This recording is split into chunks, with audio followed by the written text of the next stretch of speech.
सैबल दास जी, क्या आपको समझ में आता है कि क्या वजह है कि 2 महीने से ज्यादा का वक्त बीत चुका, WMCC बैठक हो या कमांडर लेवल की बातचीत ही हो, वक्त तक नहीं दे पा रहा है चीन? चीन को वक्त इसलिए नहीं दे रहा है कि चीन नहीं चाहती है कि इस बॉर्डर थ्रेट जो चलता है उस पर रुकावट आए और भारत को चैन की नींद आए। चीन कंटिन्यूअसली भारत को टेंटर हुक्स में रखना चाहती है, क्योंकि चीन को सबसे बड़ा डर यह है कि एशिया में सबसे बड़ा चैलेंज अगर चीन को कोई करेगा आर्थिक तौर पे वो है तो भारत है।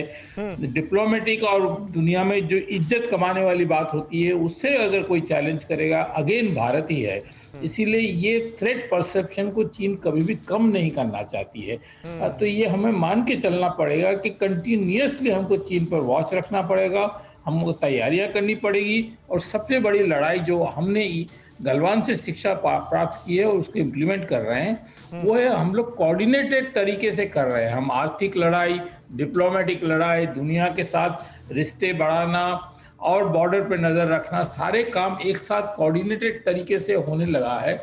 ये बहुत महत्वपूर्ण बात है, क्योंकि चीन को अगर कॉर्नर करना है तो आर्थिक तौर पर भी आपको कॉर्नर करना होगा, अपने आप को बढ़ाना होगा, तभी जाके आप चीन को चैलेंज कर सकते हैं। सिर्फ बॉर्डर पे नजर रखना काफी नहीं है। चीन की ताकत उसकी उन कंपनियों से आती है, उसके पैसे की ताकत से आती है जो वो इन्वेस्ट कर रही है।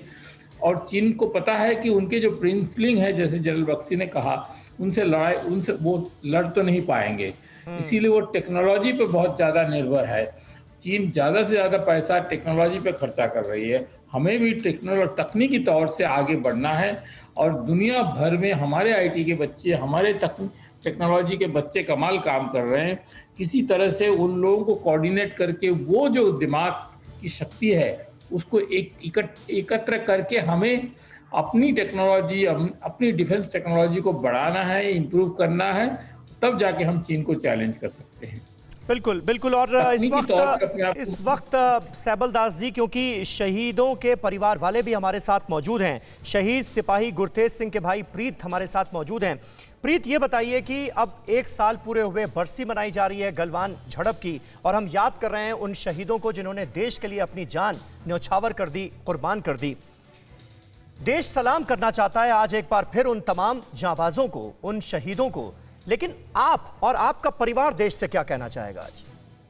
सर, मैं यही कहना चाहता हूं, जैसे सर अभी अब कह रहे थे कि गुप्ता साहब कह रहे थे कि टेक्नोलॉजी, वैसे तो हमारे जो सैनिक है बहुत मजबूत है दिल के, और एक पे 12 बार आभारी पड़े हैं। जो हमारे गुरतेज ने, आपको पता ही है उसका किस्सा, दुनिया को पता है कि एक अकेले ने 12 सैनिक उसको मौत पे घाट उतार दिया। वैसे अपना तो वो टेक्नोलॉजी पे अपने को काम करना चाहिए जो आगे जाके अपना ऐसी मारना खा ले जो अभी हमने गलवान में खा लिया है। कि सारी उम्र का हमें दुख रहा कि हमने गलवान पे 20 जवानों को गवा लिया है। तो वो है कि और सरकारों को गांव पे भी ध्यान देना चाहिए। सारे गांव को जो रोड आ रही हैं आजकल, जो शहीदों के परिवार को रोडों के हालात बहुत ज्यादा खराब हो रहे हैं। कोई बाहर से बंदा आता तो उसका दिल दुखता है कि भाई एक शहीद के गांव पे जो रोड जा रहा है इतने बड़े बड़े खड्डे हो रहे हैं या कुछ भी। इनको जो शहीदों का गाँव, उनको गाँव पे भी ध्यान देना चाहिए। परिवार को तो देना बहुत जरूरी है, गाँव पे भी ध्यान देना चाहिए। बाहर से कोई बंदा आता तो आराम से पहुंच सकेगा। ठीक बात है, ठीक बात है प्रीत। और आप सब हमारे साथ इस वक्त इसीलिए ज्वाइन भी हुए हैं कि आप अपना दर्द भी हमारे साथ शेयर कर सकें, और हम चाहेंगे कि आपके मन में जो भी बात है आज आप शेयर करें हिंदुस्तान के साथ, भारतवर्ष के साथ। अड़ी सोमवार से शुक्रवार शाम 6 बजे सिर्फ TV9 भारतवर्ष पर।